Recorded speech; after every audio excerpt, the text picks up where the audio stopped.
Tá começando mais um Arquibancada Caipira. Hoje a gente está aqui ao lado do técnico atual do Bragantino, Antônio Carlos Zago, que como jogador também foi multicampeão, atuando com a camisa da Roma, com a camisa do São Paulo, do Santos, Palmeiras, muitos times, trabalhou também na parte extra-campo com o Corinthians. E hoje é o nosso convidado aqui do Arquibancada Caipira. Zago, primeiramente, obrigado por aceitar o convite e parabéns pelo trabalho que vem fazendo e por essa ascensão do Bragantino.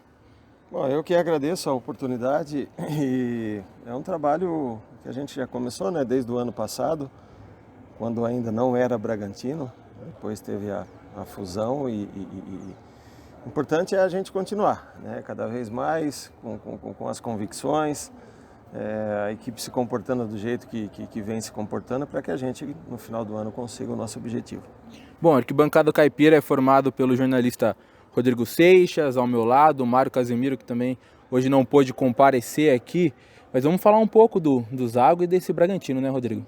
Primeiro a gente começar a falar da parceria mesmo, né? A parceria que agora está fazendo já há algum tempo, né? O time está completando o primeiro turno já, o time vem bem, vem em primeiro. Queria que você avaliasse um pouco se está acontecendo tudo da maneira que você imaginava, se está legal, o clima da cidade, torcida, estádio. Bom, eu acho que o mais importante de tudo isso foi a aceitação por parte do torcedor com essa parceria, né? O torcedor abraçou praticamente essa fusão. É difícil ter uma aceitação assim como teve logo no início. Eu acho que também pelo início que nós tivemos no Campeonato Brasileiro, né? A equipe começou muito bem, teve uma oscilação, depois voltou a vencer os jogos, que é o mais importante.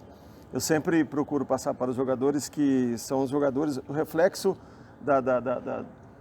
o comportamento da torcida é o reflexo daquilo que acontece em campo. Se a gente continuar fazendo boas apresentações, jogar com essa vontade, com essa determinação que a gente vem jogando, o torcedor vai sempre estar do nosso lado. Caso aconteça alguma coisa ao contrário, o torcedor vai vaiar, vai xingar um ou outro jogador, que também é normal. Eu acho que o mais importante de tudo é o torcedor também ter um pouco de paciência, né, já que é um campeonato longo e praticamente se nós conquistarmos o acesso, que eu espero que a gente conquiste, isso aí vai acontecer mais para frente, em outubro, novembro. Então até lá tem muito chão ainda e a gente é importante o torcedor caminhar ao lado do clube nesse momento.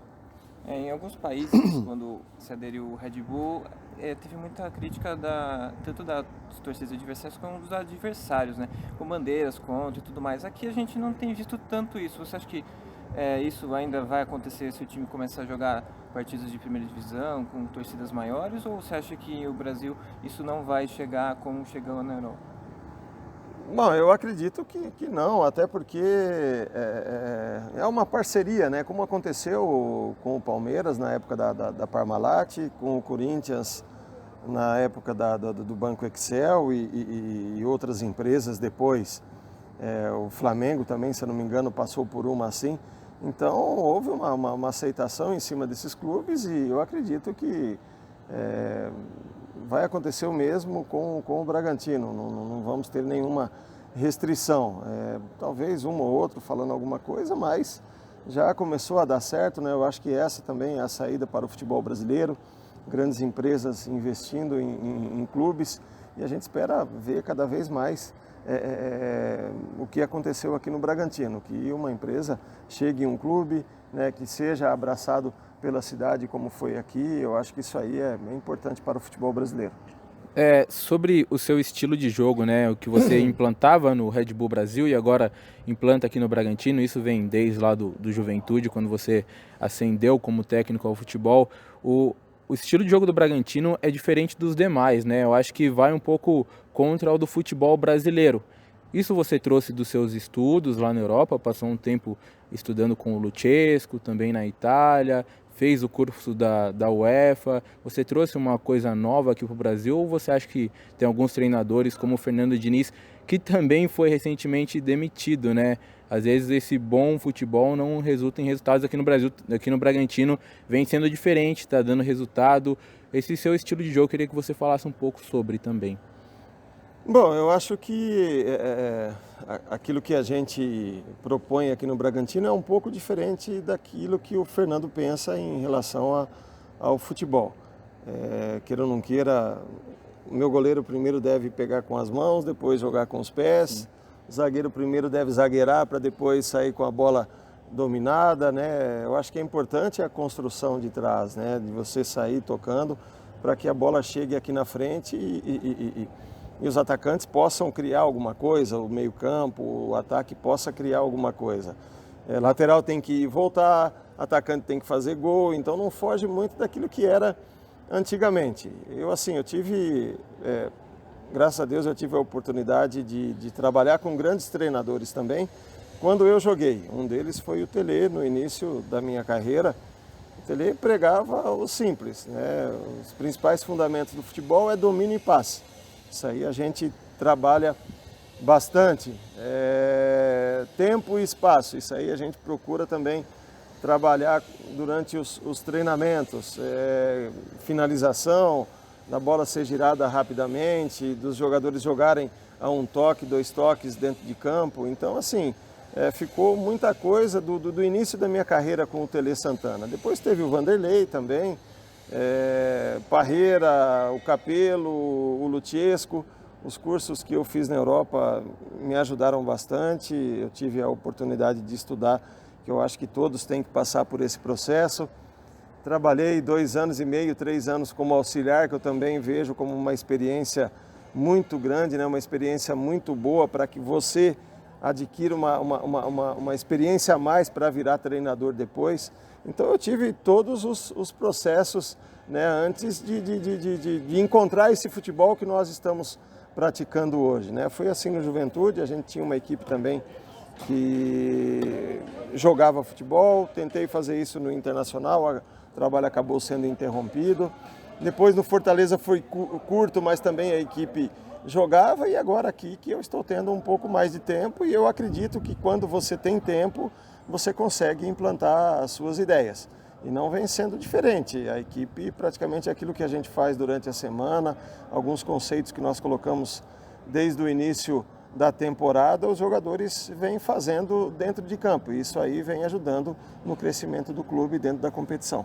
Você falou de tempo, né? Eu acho que a Excesso e do Mano Menezes, que saiu agora do Cruzeiro, os técnicos não têm muito isso aqui no Brasil. Como que você vê esse cenário dos técnicos rodarem bastante no futebol nacional? É uma degola constante, né, dos treinadores, né? E às vezes são diretores que não sabem aquilo que estão fazendo dentro do clube, né? Planejamento totalmente errado. Você vê clubes aí num ano contratando 50, 60 jogadores. Quer dizer que o início do ano já foi totalmente errado. Aqui nós procuramos manter uma base desde do Campeonato Paulista. Demos algumas pinceladas depois, aí acabaram chegando o Ricardo, que já era um jogador, o Hiller, né? O Ricardo Hiller, que já era um jogador que nós pretendíamos trazê-lo desde o Campeonato Paulista. O Vitinho também, que nós estávamos de olho desde o Campeonato Paulista. Então foram algumas pinceladas em cima daquilo que a gente construiu. Os jogadores, como eu disse, compraram a ideia de jogo, vem cumprindo com tudo aquilo que a gente procura fazer durante os treinos. Então eu acho que isso é importante dentro de qualquer equipe, né? Se você tiver tempo para trabalhar, para colocar as suas ideias durante os treinamentos, no dia a dia, eu acredito que devagar os jogadores vão pegando. E hoje, praticamente dentro de campo, o que você vê é uma equipe jogando a memória, né? Como se diz. Todo mundo sabe aquilo que tem que fazer, atacando, cobrindo, saindo, e o outro, um sai e o outro entra. Então a gente procura trabalhar muito isso aí vem acontecendo. E é a memória mesmo, porque eu acompanho os treinamentos, você não faz aquele chamado coletivo, né? Não coloca os 11 titulares contra os 11 reservas. Foi escolhido a dedo, mas como que é esse escolhido a dedo? Você chega e fala o nome do jogador que você quer, você fala uma posição, um tipo de jogador. Eu acho que o Léo Ortiz e o Lígia são jogadores que você pediu por nome, porque você já tinha treinado com eles, mas assim, você tem uma equipe de inteligência que te ajuda nessa de escolher jogadores? Bom, o clube tem um trabalho de scouting, né? Então a gente também, tudo que nós fazemos aqui é em conjunto, né? Para o ano que vem, a gente vai sentar mais para frente e ver os nomes que nós temos, né? Ver aquele que se adapta melhor ao nosso estilo de jogo, aquilo que o clube quer também. Eu vou muito de encontro com aquilo que o clube quer. Eu tenho essa ideia de jogo, mas o clube também tem essa ideia de jogo, né? A ideia do clube não é chutão para cima para a gente poder disputar essa bola, é jogar de pé em pé como a gente vem fazendo. Alguns jogadores eu acabei indicando, até porque foram jogadores que já tinham passado comigo. O Liger, na minha opinião, não dá para entender como um talento como ele ali na zaga ainda não chegou numa equipe grande, né? Por tudo aquilo que ele fez na sua carreira. O Ortiz é mais jovem, é um jogador que tem muito a crescer ainda, e eu acredito que mais para frente, que ele não vá para um grande clube, que ele vai ficar aqui, porque aqui vai virar vai se tornar um grande clube no futuro. Então são jogadores que a gente praticamente escolheu em cima daquilo que a gente quer dentro da nossa equipe. O William Correia também, o Ítalo já era um jogador que estava aqui, o Morato a gente foi buscar depois do Campeonato Paulista, o Aderlan é outro também que ainda não teve oportunidade em uma grande equipe, mas hoje, graças a Deus, joga em uma grande equipe do futebol brasileiro. Então são jogadores assim, que a gente escolheu, que a gente estudou, que a gente viu os jogos, para que eles pudessem fazer tudo aquilo que estão fazendo hoje. Dentro do que você falou, que o Bragantino vá se tornar uma grande equipe e do futebol europeu, você pensa em continuar com o Bragantino, caso o Bragantino tenha toda essa ascensão esperada e projetada, mas se caso surgir alguma coisa, existe a possibilidade? Esse ano teve uma sondagem do Shakhtar, né? Se caso surgir de novo, existe a possibilidade de deixar esse projeto? Eu acho difícil. Eu procuro cumprir os meus contratos, né? Até hoje foi assim quando me mandaram embora, né? Então já aconteceu no Inter e no Palmeiras, né? De eu ter o trabalho interrompido no meio do ano praticamente. Mas assim, eu procuro cumprir o meu contrato, como aconteceu no Juventude, né? No Juventude apareceram várias equipes no meio do ano querendo querendo me contratar, praticamente que eu interrompesse o contrato com o Juventude. Eu esperei até o final do ano e acabei indo para o Inter naquele ano. E agora houve algumas sondagens, algumas propostas também, mas eu acredito muito no que está acontecendo aqui e o que vem pela frente também. Então, o meu intuito é cumprir o meu contrato. Eu tenho um contrato aqui até o final do ano que vem e eu espero que Você costuma usar bastante os laterais, então os laterais vêm bastante para a linha de fundo, e só que quando vem os laterais, os pontas vêm mais por dentro. Por que você escolhe fazer isso? É por causa de qualidade de jogadores, características de jogadores, ou porque você acha que assim você consegue atacar melhor o adversário? Bom, eu acho que é um pouco de tudo, né? Principalmente o nosso lado direito, nós temos o Aderlan, que é um lateral bem ofensivo, né? Do outro lado, nós temos o Edmar, que talvez não seja como o Aderlan, mas também se propõe muito bem. Quando joga o Rafael, é um pouco mais do que o Edmar, já tem as características um pouco mais ofensivas, né? Como aconteceu no jogo contra o Criciúma, ele chega ali e já fazer o passe para o Matheus Peixoto poder fazer o gol. Quando a gente tem o Aderlan do lado direito, eu procuro às vezes manter um pouco o Wesley aberto. Quando o Edmar está por trás, a gente já faz uma saída com 3 com o Edmar por trás. Então a gente procura fazer algumas variações, mas é sempre trabalhando em cima das características dos jogadores, né? Eu não posso querer que o Aderlan chegue até o meio campo e fique jogando por trás, já que ele tem aquele ímpeto de linha de fundo, de fazer um 2, de ir para cima do adversário, de driblar. Então a gente procura trabalhar muito em cima das características do jogador, e é isso que a gente vem fazendo aqui. A maior parte dos times que vêm jogar, principalmente aqui, eles se defendem muito próximos e bloqueiam a entrada da área. Então a maior dificuldade e o maior desafio é encontrar um espaço lá para poder finalizar e poder marcar um gol. Esse é o maior desafio. Jogar por dentro, né? A maioria das equipes se fecham, por isso que a gente procura trabalhar bem pelas laterais, algumas combinações pelas laterais, triangulações, né? Atacando o espaço nas costas do lateral. A gente trabalha isso durante a semana e vai ser uma praticamente uma constante até o final do campeonato. Eu acredito que todas as equipes que vierem jogar aqui, talvez o Curitiba, o Sport jogou de uma maneira diferente, o Curitiba, né, já tem uma proposta de jogo um pouco mais ofensiva, um pouco mais para frente, de toque de bola. Talvez com essas equipes seja diferente, mas a maioria das equipes vai vir aqui e jogar por uma bola. Por isso que a gente tenta essas saídas e jogar pelas laterais do campo, é onde você encontra um pouco mais de espaço. Na Série B você perdeu alguns jogos, mas até nesses jogos que você perdeu, você ainda foi superior em vários momentos dessas partidas. Então eu acho que a última partida que você teve, que você foi superado, foi ainda pelo Red Bull contra o Santos. Aquele primeiro jogo lá no Pacaembu, em que o Santos acaba vencendo, muito na velocidade do Rodrigo nas costas da sua defesa e muito também na marcação na saída de bola, né? O William praticamente não conseguiu jogar aquele jogo. Você acha que com o tempo o seu time foi aprimorando e se enfrentasse, por exemplo, o Santos hoje, estaria mais pronto para vencer? Bom, no segundo jogo já foi um pouco diferente, né? Aquele que nós empatamos em 0-0. Então, assim, futebol é tudo você levar para o lado bom até uma derrota, como aconteceu naquela oportunidade contra o Santos. Nós fizemos 15 minutos praticamente, no qual nós não jogamos, né? A pressão do Santos foi constante, foi milimétrica praticamente, né? E a gente não conseguia sair jogando. Mesmo assim, quando estava 1-0, se eu não me engano, nós tivemos uma oportunidade com o Ítalo praticamente sem goleiro. Se tivéssemos feito o gol ali naquele momento, teria cambiado um pouco o ritmo, teria mudado um pouco o ritmo da partida.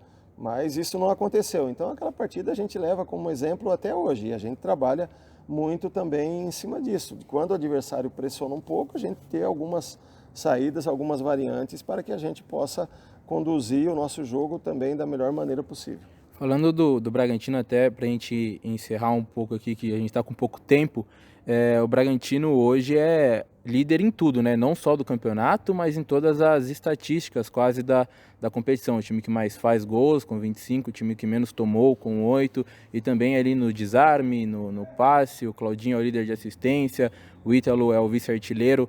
É claro que vocês esperavam esse sucesso na Série B por tudo que está acontecendo e todo mundo almeja liderar. Mas esperava também tudo isso, né? O Bragantino ter toda essa qualidade que está demonstrando em campo? A gente trabalha sempre buscando o melhor, né? E eu cobro muito dos jogadores, eu sou um pouco perfeccionista naquilo que eu faço. Sempre fui assim, não gostava de perder quando eu era jogador, eu odiava perder, até rachão eu gostava de ganhar, então eu sempre tive uma mentalidade buscando sempre a vitória. E a gente procura transmitir isso para os jogadores.